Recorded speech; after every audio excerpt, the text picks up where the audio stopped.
With that, I'm going to transition to talk about this book, Shipwrecked, that I wrote. And I wanted to just highlight that in July of 2022, I sent an email to the library and archive staff here, Jay Moore and Bill Barker, and I said, I've just finished this book, Shipwrecked, and I'd really like to find an image related to blockade-running for the front cover. And I attached a Harper's Weekly print that I had found that I liked, but it didn't really capture the kind of power that you want for a front cover image. And a few hours later, Jay wrote back to me and he sent me a link to the Mariners Museum catalog to this painting, which is up here. And I was just so grateful to the museum for the work that the institution does to preserve the maritime history of this country and then to make it available for the public and for scholars to use. And so I was really thrilled to be able to include it as the front cover of my book.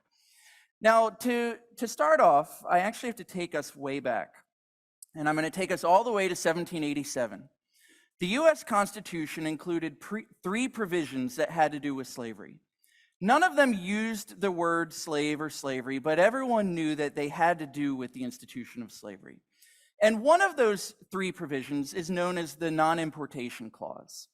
And it essentially said that the founders were going to compromise on the issue of the transatlantic slave trade. In order to get deep South states like South Carolina and Georgia to sign on to the Constitution and remain in the Union, they needed to come up with a compromise that would allow for the Middle Passage to continue for some amount of time. And so the framers wrote into the Constitution in very convoluted language that the transatlantic slave trade could not be cut off for at least 20 years.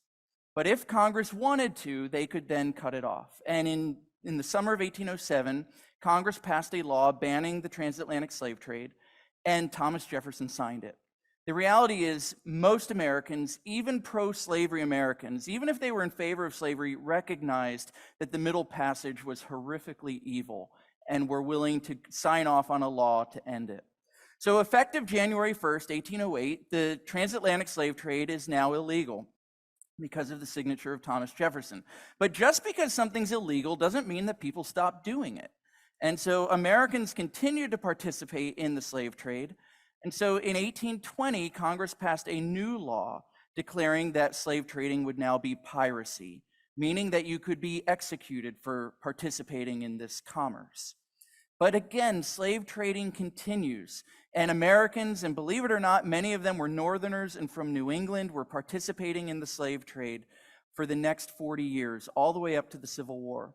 And this is an 18th century print that was made by abolitionists to give people a sense of just how inhumane the conditions were in the hull of a slave trading ship. Now, in the 1840s, the Americans negotiated a treaty with the British known as the Webster-Ashburton Treaty. And the British had abolished the slave trade, they had abolished slavery in their nation, and they wanted to kill off the slave trade throughout the Atlantic world. And so they made treaties with all the major Atlantic nations that allowed the British to go onto other nations' ships and search for evidence of slave trading. But the Americans would not sign on to that sort of treaty. In their treaty, they agreed to have their own Africa squadron on the west coast of Africa patrolling for slave trading ships, but they would not allow British ships of the British Africa squadron to search the American ships. And the reason is, the War of 1812 was not that far in the past. And they had this memory of British sailors impressing American merchantmen onto British ships. And they just could not bear the thought of allowing them to search American ships. So by the mid-19th century, the situation is the slave trade is illegal, involving American ships and British ships. But the British are not allowed to search American ships for evidence of slave trading. And that then brings us to a warm August day in 1860. On the west coast of Africa, there was a man from New England, from Portland, Maine, named Nathaniel Gordon. And Nathaniel Gordon was an experienced slave trader. He had made at least 4 voyages in the 1850s.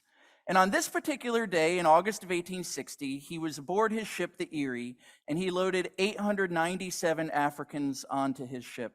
He did it very quickly. He had a bladed weapon that he used to cut the remnants off of their clothes, the men and women, as they were boarding his ship, and he used that bladed weapon to force the men and women to separate before they went below decks.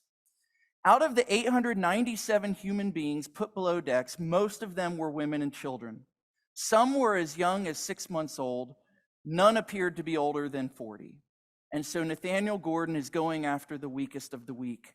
And in fact, he purchased his cargo with whiskey. After an estimated 45 minutes, his ship is fully loaded and he sets sail, heading west towards towards Cuba. And he's on the high seas for a couple of hours when he sees a ship in the distance. And he has to make a decision at this point because he's an American. And so he has to decide, do I think this is a British ship or an American ship? If it's a British ship, he'll run up the American flag and they will not be allowed to search him. If it's an American ship, he'll run up another nation's flag and they won't be able to search him. And so he gambles and he thinks it's a British ship, so he runs up the American colors, and then the commander of the USS Mohican has the American colors run up. They catch up to Gordon, they board his ship, they go below decks, and they find the 897 human beings tucked below deck. Now, these are not the Africans who were rescued on Gordon's ship, but these are Africans who were rescued from another slave trading ship in the mid-19th century. And if you look at this photograph, you can see all of the children who are sitting in the foreground. Again, Nathaniel Gordon was going after the weakest of the weak. Well, Gordon was arrested and he was sent to New York City for trial. New York City was the maritime center and the financial center of the United States at this time. It was also the financial center of the international slave trade at this time. And so Gordon was sent there for trial. Now, when he got there, he was put in what we would today consider a minimum security prison, and he knew he had nothing to worry about because no one over the previous 40 years had ever received the fullest penalty of the law for slave trading. Juries could be bribed, prosecutors could be bribed, jailers could be bribed. There was lots of ways for a slave trader to avoid prosecution or conviction. They offered Gordon a plea deal, and he was so confident that nothing would happen to him that he turned down the plea deal. And for a $50 bribe, he was allowed to walk around the streets of New York and have fancy dinners like a gentleman. At this point, James Buchanan, a Pennsylvania Democrat, was president. He was a Northerner with Southern principles. His prosecutor and U.S. Marshal were in charge of the case, and Gordon knew he had nothing to fear. He went to trial in early 1861, and it led to a hung jury, almost certainly because some of the jurors were bribed. But then Abraham Lincoln was inaugurated president. And one of Lincoln's first acts in May of 1861 was to tell his Interior Department, you will be responsible for killing off the transatlantic slave trade. And so Lincoln's new prosecutor decided to go after Gordon again. Since the first trial ended in a hung jury and not an acquittal, they could try him again. Gordon was then also moved to a prison known as the Tombs. This is what we would call a maximum security prison in the mid-19th century. He was no longer allowed to walk around the streets of Manhattan and have fancy dinners. When Gordon went to trial for the second time in November of 1861, the prosecutor had the jury sequestered so that none of them could be bribed, and this time they very quickly turned in a verdict of guilty. Now, you might think this is a great moment in the history of mankind, depending on your view of capital punishment, that finally, for the first time in American history, a slave trader will receive his just punishment. He was sentenced to be executed. But believe it or not, thousands and thousands and thousands of Northerners wrote to Abraham Lincoln asking the president to pardon Gordon. Some of them said, you know, Nathaniel Gordon never thought he'd actually be punished because no one else has been punished, and it wouldn't be right to punish him for this crime because he didn't see it coming. Others said, it's enough that we got a conviction. Now slave traders will know we're serious. The job has been done. We don't have to actually execute him. This is a petition that Lincoln received from Portland, Maine, Gordon's hometown. It was signed by almost 200 people. You can see their signatures on the right, and you may not be able to make out the words there, but the import of this petition is, did you know Nathaniel Gordon has a really nice mother and sisters and a nice wife and a child and some friends? And they're all really nice too. And it wouldn't be right to execute him because of all these lovely women he has in his life. And at one point in February of 1862, a few days before the execution was set to take place, Nathaniel Gordon's wife and mother rushed to the White House and actually bring a poem to give to Lincoln to try to appeal to him. Now, as you may know, this February of 1862 was a very hard time in Lincoln's life, both personally and politically. Politically, Lincoln was trying to get George B. McClellan to actually move and capture Richmond. And if you know anything about the Civil War, you know McClellan was not going to do that very easily. Personally, Lincoln's two little boys were very sick. They probably had typhoid. They had drank water out of the canal in Washington, D.C., and one of them, Willie, would be dead before the end of the month. He was only 11 years old. And so with all of these military and political and personal pressures on Lincoln, when Nathaniel Gordon's wife and mother come to the White House, Lincoln says, I am not going to meet with them. They can talk to Mary. They're not going to talk to me. And the wife and mother brought with them a petition signed by 11,000 New Yorkers asking for clemency. And Mary Lincoln is moved by this, and she goes to Abraham and says, you should do something in this case. But Lincoln says no. He does come up with a compromise, though, and it's pure Lincoln in the way he did it. He granted Nathaniel Gordon a 2-week stay of execution. He said, so that Gordon can make, and these are Lincoln's words, the necessary preparation for the awful change which awaits him. I mean, that's just pure Lincoln. And in this little excerpt, you may or may not be able to read it. Probably can't. It says, in granting this respite, it becomes my painful duty to remind the prisoner that relinquishing all expectation of pardon by human authority, he refer himself alone to the mercy of the common God and Father of all men. I mean, this is a powerful statement for Lincoln to make, because Nathaniel Gordon believed that Africans were mere articles of property, merchandise to be bought and sold whenever a profit could be made, to quote the U.S. Supreme Court in the Dred Scott decision. He saw Africans and African Americans as subhuman. Lincoln wanted to remind Gordon in these last 2 weeks of his life that these were human beings made in the image of God who had dignity and value and should not be treated in this way. Well, the night before the execution, someone snuck some poison in a cigar into Nathaniel Gordon's cell. And around 3 a.m, the guards heard someone writhing in pain, and they went into Gordon's cell, and they found that he had taken poison in an attempt to commit suicide. And they would not let him cheat the gallows. So they summoned a doctor who came and pumped his stomach and forced him to vomit out all of the poison he had drank. Sorry, as you all are enjoying wine and beer there. And they kept him alive till the next morning. He was barely alive, but they virtually carried him to the gallows, and Gordon went to meet his maker, that awful change for which he needed to be prepared. This is the first and only time in American history that a slave trader received the full penalty of the law. Now, the Gordon case is fairly well known. Lincoln scholars know it. Some Civil War buffs are familiar with it. It was very famous in its day.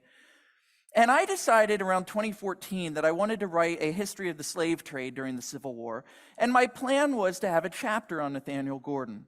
And I had a summer research assistant over at Christopher Newport named Daniel Glenn, and I gave him a list of names. And I said, I want you to just search for these names and see what you can find and come back and report to me. So he went into newspapers.com and began searching for names. And one day, Daniel came into my office in the summer of 2015, and he says, have you ever heard of Appleton Oaksmith? I thought, that's the strangest name I've ever heard. No, I haven't. Who is he? And he said, well, his name keeps coming up in these articles I'm finding about the slave trade. And so I began to do some digging of my own, and I thought, I'm going to have a chapter on Appleton Oaksmith.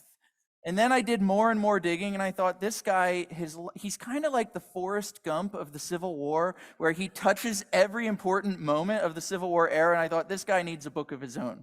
And so I jettisoned the idea of a big history of the slave trade. I kept my chapter on Nathaniel Gordon, and I put it into Shipwrecked, but I decided to pivot. And now I'm going to tell you the story of a sailor who is not very well known, but in some regard should be, because his story gives us new insight into just how firmly Abraham Lincoln was to destroying the transatlantic slave trade. Now, Nathaniel Gordon's mother was a woman named Elizabeth Oaksmith.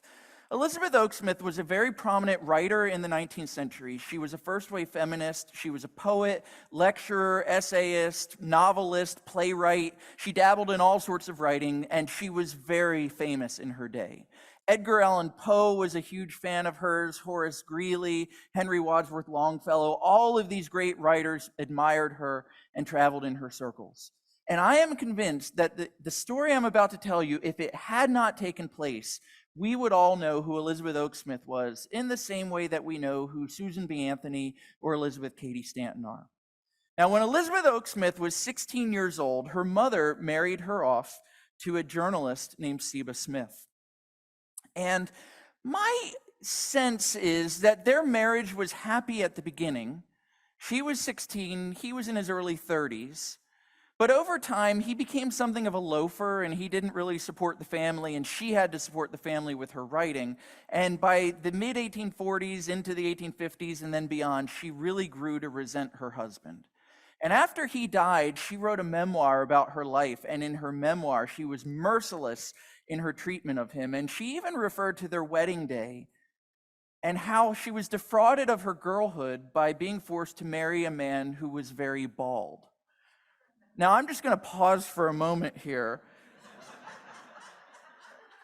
and say that if I had a head of hair like that, I would kill for that. And some of you, I can tell, are with me.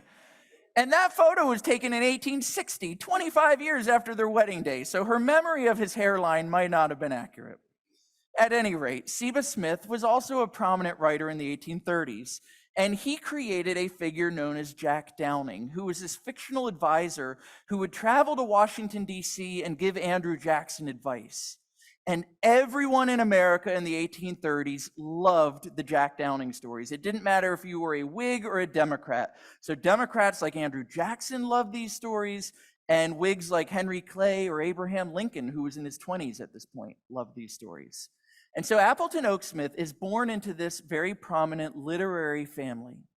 And his parents tried to help him follow literary pursuits, but he just could not resist being called to the sea.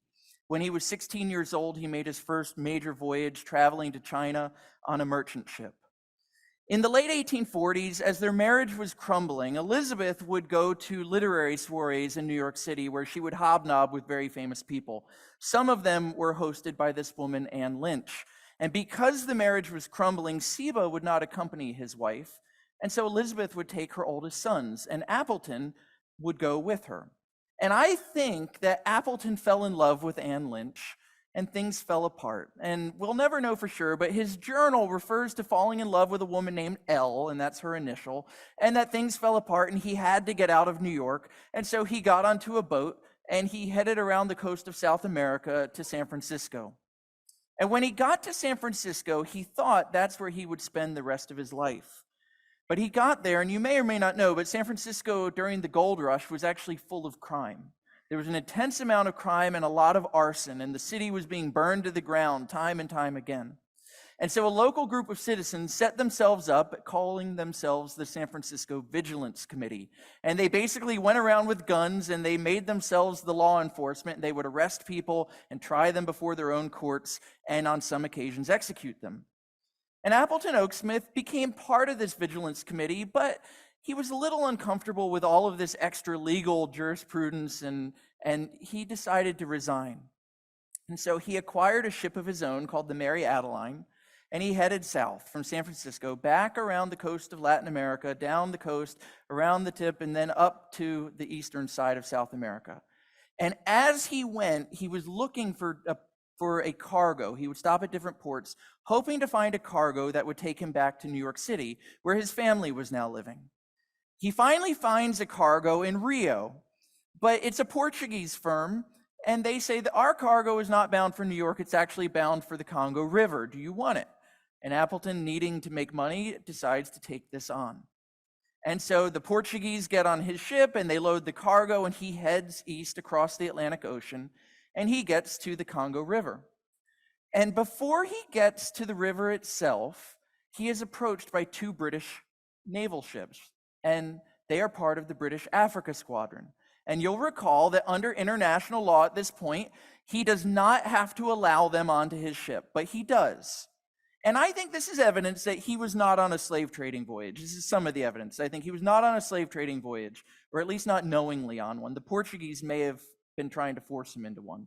But the British go on to Appleton's ship, and they presumably look around. They don't see evidence of slave trading, and they sail off, and he then sails on to the river. Now, the Congo River has a very powerful current. And as he makes it around onto a place called Shark's Point, his ship is beached. And 3,000 African warriors see him there, and they suspect that he's a slave trader, and so they come on the attack. And they begin firing muskets full of shells and rocks and shards of metal at him, and he is a sitting duck because he is beached on the side of the river. And those 2 British warships that had seen him and that had boarded him see this, and they come, they fire into the African warriors and scatter them. They go on board, they pull off his cargo so that his ship lightens, and they save his life. And Appleton then makes it back across the Atlantic Ocean to the United States. This moment makes international headlines. Newspapers throughout the Atlantic world report on what they call the Battle of the Congo. Back in New York City, Appleton gets involved in the filibustering campaigns to try to make Nicaragua a slave nation and sort of an extension of the United States. He is one of William Walker's right-hand men. He also gets involved in the Cuban Liberation Movement. And this is all in the mid-1850s. And in these 2 movements, Appleton completely loses all of the money he has. And around this time, he also meets an Italian immigrant named Isata Rebicini. And after knowing each other for about 10 days, they decide to get married. Whenever I see young people in the audience, I always kind of give them a little bit of fatherly advice that marrying someone after 10 days can work out, but it's not always the best idea.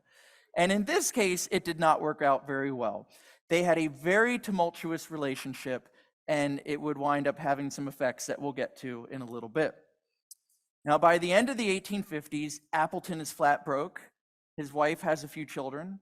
His brother is flat broke. His wife has a few children, and they all move in with mom and dad on Long Island, which is something that maybe some of you have experienced in your lives.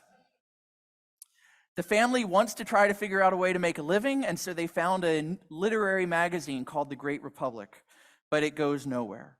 And so by the beginning of the Civil War, the family is really destitute. Now, Appleton somehow gets involved in New York City politics. He becomes part of the Tammany Hall political machine. And in 1861, he begins an effort to put on mass rallies to support the Union, to oppose secession. But those rallies go nowhere.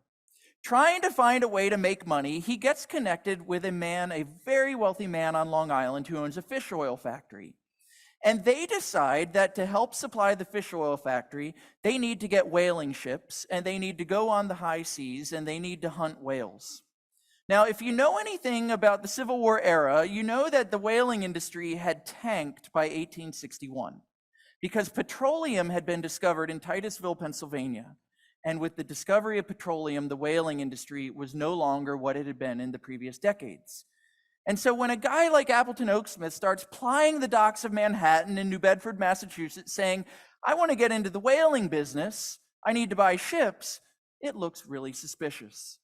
And so some merchants in New York City sell him their old whaling vessel, pocket the money, and then immediately go to the U.S. Marshal and say, this guy Appleton Oaksmith just bought a ship from us, and we don't think he's going on a whaling voyage. We think he's really going on a slaving voyage. You should arrest him.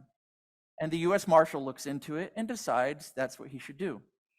And so the Marshal arrests Appleton and throws him into Fort Lafayette, which was a military fort near the East River. It's no longer there. Now there's a bridge that goes through that area. And he was imprisoned in this casemate. Now, they didn't have any real evidence yet to arrest him for slave trading. They suspected him of outfitting ships for the slave trade, but he hadn't actually been like Nathaniel Gordon and gone out and captured Africans and kidnapped them and brought them to Cuba or to Brazil. So they needed another reason to arrest him. And so they said, well, we think he's disloyal. And so they arrested him on charges of disloyalty and threw him into this military prison. And Appleton's mother begins a letter writing campaign to try to get him released. She doesn't know why he's being held. He doesn't know exactly why he's being held. And this is a letter that she wrote to Abraham Lincoln.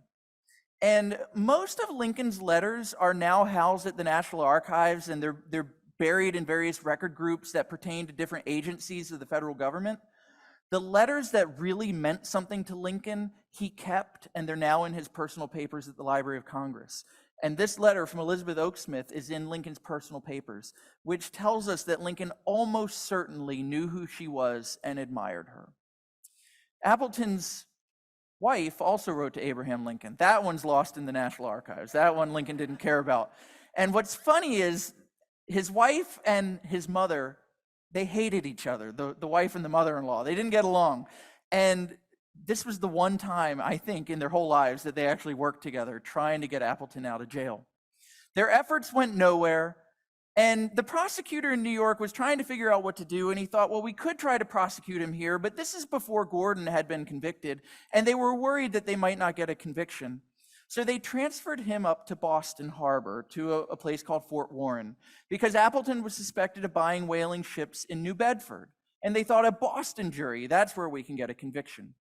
So they sent him up to Boston Harbor, where he was imprisoned with the Maryland State Legislature, who had also been arrested for disloyalty in 1861. And what's funny is these pro-Confederate legislators would have nothing to do with him because they wanted nothing to do with a man suspected of slave trading. And Appleton was just very lonely in prison because no one would eat with him at the meals. The one time he did get along well with the other prisoners happened to be on Christmas Day, 1861. The prisoners all hated Secretary of State William H. Seward because he was responsible for their arrests. And so for Christmas evening, they had a big trial where they put an effigy of Seward up for trial for treason. They held an entire prosecution. They found him guilty and they sentenced him to be hanged. And then they hanged the effigy. And meanwhile, there was a guard there watching the whole thing. And one of the Maryland prisoners wrote about this and how they were a little concerned that they might get in trouble for this, except for the guard had been hitting the eggnog really hard that night. He passed out by the end of the trial, and they figured he'll forget what he saw this evening. Well, Appleton is sitting in prison, and finally in January of 1862, word comes for him to be released. And he's excited. He thinks he'll finally be released. And he's walked out of the prison walls, and when he gets to the other side, there waiting for him are the marshal and the district attorney for Boston. These are Lincoln's appointees, and they promptly arrest him under a civil warrant. And many of you in this audience will know who Richard Henry Dana Jr. is. He's the guy who wrote 2 Years Before the Mast in the 1830s, and he was Lincoln's prosecutor in Boston. And they transferred Appleton over to the Charles Street Jail, which is now a luxury hotel in Boston. And if you're ever looking for a place to stay, for a mere $600 or $700 a night, you can actually sleep in a prison cell in the Charles Street Jail. They put him there, and then they take him into court. And in the summer of 1862, he is prosecuted for outfitting ships for the slave trade. Throughout the prosecution, Appleton claims innocence. And the way that the prosecution proved their case was most whaling voyages would be a 3-year period. So you would need a certain number of supplies. And those supplies just weren't on his ship. Now, Appleton's defense was, I wasn't going on a 3-year whaling voyage. We were just trying to hunt a few whales to bring back the blubber and the oil for the fish oil factory. But the jury was not convinced. In a last-ditch effort, Appleton's attorney, who also happened to be his uncle, good rule of thumb is to never hire your uncle as your attorney, they came up with a theory of, why don't we sit 13 women and girls around Appleton at the defense table? His daughter is sitting at his feet, his sister-in-law, his mother. I don't think his wife was there, but there were 13 women and girls sitting around him. And they thought, maybe this is how we can appeal to the sensibilities of a jury of all men. And at one point, his sister-in-law, Fanny, was testifying, and she fainted.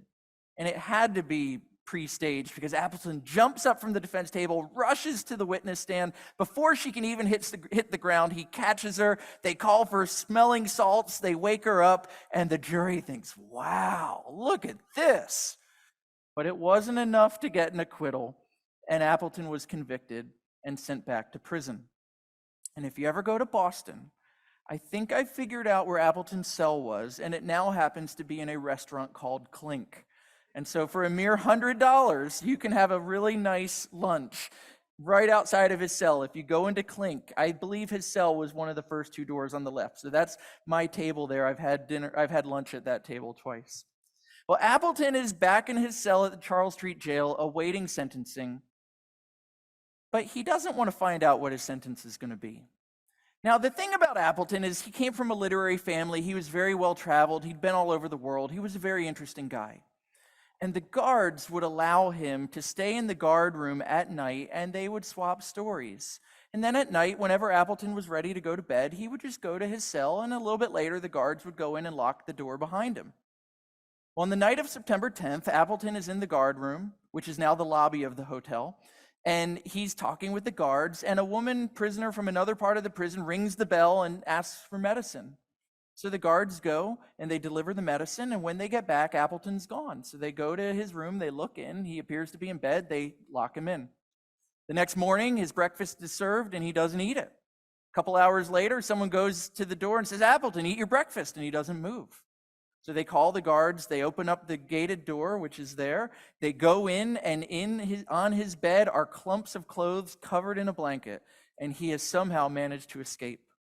He makes his way to Havana, Cuba, where his brother is living, and he recuperates his health over the next few months. His brother was a photographer, and this is actually a photograph that his brother took. And when I was giving this talk in Wisconsin a couple of months ago, back in October, I would always do this joke where I would say, they don't pay me enough at CNU. I really want to buy this picture because it's on eBay right now, but they don't pay me enough. So if anyone in the audience wants to get it for me, I'd be more than happy to have it. And so I made that joke in October, and it got a little bit more of a reaction there. I didn't tell it very well tonight. And then I gave the same talk again in November, and someone who had been in the audience in October came to hear me again, and he said, "John, I have a Christmas present for you." And I had no idea what it was. And he actually bought this photo for me on eBay, which was one of the nicest things that you could do. And so this was taken by Appleton's brother, Sidney. And if Patrick Anderson is watching from Alexandria, Virginia, thank you for that gift. Well, by now, Appleton is very bitter against the Union, and he wants to show it. And so he becomes a Confederate blockade runner. And he starts running cotton between Havana, Cuba, and Galveston, Texas. And he has many high-speed chases on the Gulf of Mexico, as high speed as they could be in 1863 and 64. He almost gets caught on a number of occasions, and there are firefights with Union blockading vessels. Finally, by September of 1864, the Union decides that they're going to go after him. They're going to get him back. They know about his blockading activities. They know where he's hiding out. And it just so happened that a Cuban slave trader had escaped from Cuba and was hiding out in Manhattan. Now, the difficulty here was that Spain and the United States did not have an extradition treaty. So there was no legal way to arrest Appleton and send him back to the United States in exchange for the Cuban slave trader and send him back to Cuba. But William Seward, the Secretary of State, and the Spanish minister in Washington, D.C., seemed to have gotten together and made a deal. You kidnap our guy, we'll kidnap your guy, and we'll swap. So the U.S. Marshal who had arrested Appleton goes into Manhattan and finds the Cuban slave trader, whose name was Jose Augustin Arguelles, arrests him, sends him back to Cuba, where he is convicted and sentenced to 19 years at hard labor. The Captain General of Cuba was an abolitionist, so he was eager to see this man punished. Meanwhile, the Cuban police now have to arrest Appleton. And one night, between 11 p.m. and midnight, they show up at his brother Sidney's house. And they don't bother to knock. They break in, and they go through the house, and they get into a bedroom, and they see a man who is in bed with a swollen face and very ill. And they say, "Wake up, get out of bed, and come with us." And the man says, "Who are you?" And they say, "It's none of your business. Come with us. We have orders." "Who are the orders from?" "We're not telling you." He says, "I'm very sick. I'm on doctor's orders to stay in bed. I'm on medicine. I can't walk." And they force him out of bed. They get him outside of the house. And then they begin to wonder if they've got the right guy. And so two of the police officers go back into the house, and they find a servant, and they say, "Can you find us a photograph of Appleton Oaksmith?" And the servant pulls a photograph, and they look at it, and then they look at the guy they've detained, and they say, "We got the wrong guy." So it turns out they'd actually tried to arrest Appleton's brother Sidney, the photographer. And somehow, and again, I don't know how this happened, but somehow Appleton got word of this kidnapping arrest that was about to happen, and he hightailed it out of there. This moment made national headlines. And Lincoln's moderate and conservative members of his cabinet were horrified that Lincoln would do such a thing as this. These are his Attorney General, Edward Bates, and his Secretary of the Navy, someone familiar to a Mariner's crowd, Gideon Welles. And Attorney General Edward Bates was furious that Seward would do something like this, and he said constitutional limitations to him are unnecessary restraints. And Welles said, "A nation is never bound to furnish asylum to dangerous criminals that was Seward, that was his response. Welles said that Seward would do anything that would be a big hit with the abolitionists. And this became a majorly contentious issue in a cabinet meeting, and Seward responded by saying this: "A nation is never bound to furnish asylum to dangerous criminals who are offenders against the human race." In other words, we don't owe it to a slave trader to offer him certain criminal protections. If he is a violator of human rights in that way, we can do what we need to do to get him. And Lincoln adopted this position. Now, Lincoln stayed silent on this matter until after the presidential election of 1864. But right after the election, he issued a public statement where he said, "For myself, I have no doubt of the power and duty of the executive under the law of nations to exclude enemies of the human race from an asylum in the United States." In other words, a slave trader will not get protection. And again, Appleton's story gives you a sense of just how much Lincoln was willing to go to destroy the slave trade. Well, what about Appleton? He escaped to Canada. And when he got there, or at some point during this time, he decided to procure a divorce against his wife. I mentioned it was a very unhappy marriage. He grew to hate his wife and mother hated each other. And believe it or not, in the 1850s, the state of Indiana adopted very liberal divorce laws. You could get a mail-order divorce from Indiana, from anywhere. And lawyers in New York City would advertise in the newspapers, "Hire my services and I'll get you a divorce." They would make up fake papers that said you lived in Indiana, and they would put fake signatures on them, and they would get you your divorce. And so somehow from exile, Appleton got a divorce from his wife. And this is the actual document from the county courthouse in Indiana where he did it. So he divorces his wife, he goes to Canada, and he marries his cousin. He then takes his new wife / cousin and his children, 3 kids by his first wife, to England. And he settles there in exile. Now he summons his first wife, who does not yet know she's the jilted first wife, to come to England. And she thinks she's being reunited with her husband and children. And when she gets there, he hands her papers and says, "Sign these or you'll never see the kids again." And that officially ratifies the divorce and lays the agreement out of what she'll get for the divorce. And she then leaves, just beside herself, as you might imagine. Now, while all this is going on, Elizabeth Oaksmith, the mother, is still trying to get a pardon for Appleton. She is trying the Lincoln administration, getting nowhere. Lincoln dies, she tries Andrew Johnson. She goes to the White House and meets with Andrew Johnson and pleads with him. And Johnson was on the verge of pardoning Appleton when the jilted ex-wife finds out. And she rushes to the White House and tells the president, my ex-husband's a scoundrel, don't pardon him. And Andrew Johnson, the guy who pardons every ex-Confederate, refuses to pardon Appleton Oaksmith. So Andrew Johnson will get 1 clap for everything he did. So Appleton remains in exile until 1872, when he persuades Ulysses S. Grant that he was innocent, and Grant issues a pardon. And Appleton then returns to the United States. And I will say, and I get this question, and I'm happy to talk about it more at the Q&A, I don't know if Appleton was going to be on a slave trading voyage or not. In a sense, he was caught too early. He was caught before he did anything. The evidence does not look good on his part, but he was able to muster evidence and testimony that was able to persuade President Grant's administration that he was innocent, and so Grant issued a pardon. Appleton returned to the United States. He landed about 4 hours south of here, near Beaufort, North Carolina, near Morehead City. And one day he's walking around the streets and he sees a land auction going on, and he says, I'm going to help the auctioneer out. And so he bids a very low amount of money on a parcel of land, and then he goes on his way. And the next day he's walking around the streets again, and someone comes up to him and says, hey, you got to pay for that land you bought. And he says, what are you talking about? And he said, no one else bid. So Appleton pays for the land and moves his family 4 hours south of here to Morehead City, and he's going to spend the rest of his life there. In 1874, 2 years after settling there, Appleton runs for office, and he gets elected to the North Carolina state legislature. And I kid you not, as an anti-Klan, pro-black civil rights politician.